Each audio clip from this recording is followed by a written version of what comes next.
Jeremiah chapter 34.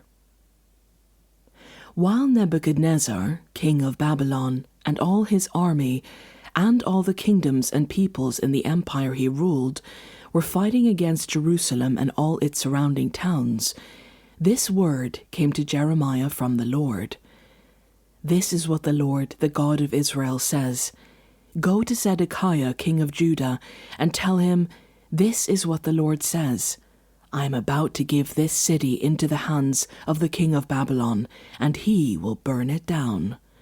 You will not escape from his grasp, but will surely be captured and given into his hands.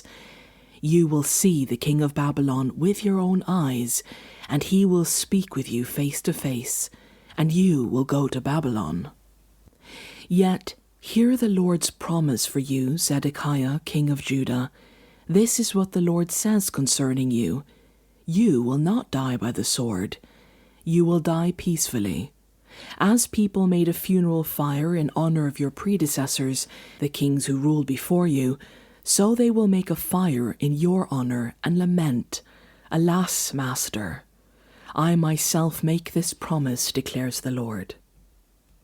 Then Jeremiah the prophet told all this to Zedekiah, king of Judah, in Jerusalem, while the army of the king of Babylon was fighting against Jerusalem and the other cities of Judah that were still holding out, Lachish and Azekah.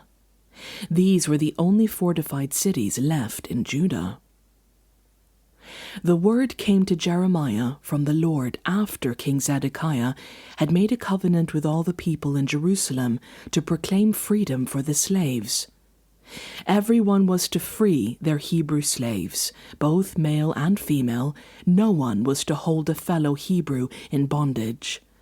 So all the officials and people who entered into this covenant agreed that they would free their male and female slaves and no longer hold them in bondage. They agreed and set them free.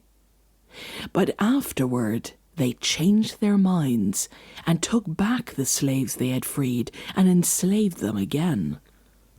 Then the word of the Lord came to Jeremiah. This is what the Lord, the God of Israel, says. I made a covenant with your ancestors when I brought them out of Egypt, out of the land of slavery. I said, every 7th year, each of you must free any fellow Hebrews who have sold themselves to you. After they have served you 6 years, you must let them go free.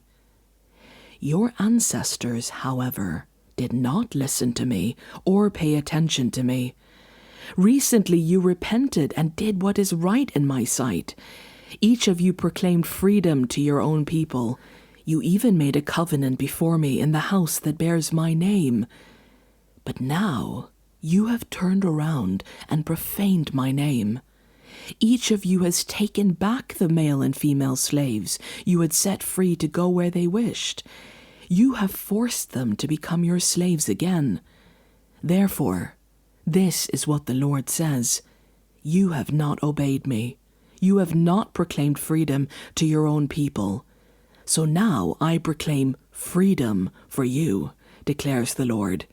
Freedom to fall by the sword, plague, and famine. I will make you abhorrent to all the kingdoms of the earth. Those who have violated my covenant and have not fulfilled the terms of the covenant they made before me, I will treat like the calf they cut in two and then walked between its pieces. The leaders of Judah and Jerusalem, the court officials, the priests, and all the people of the land who walked between the pieces of the calf, I will deliver into the hands of their enemies who want to kill them. Their dead bodies will become food for the birds and the wild animals.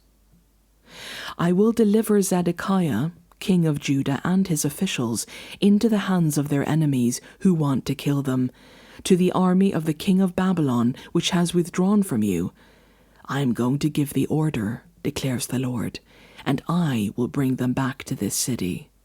They will fight against it, take it, and burn it down, and I will lay waste the towns of Judah so no one can live there.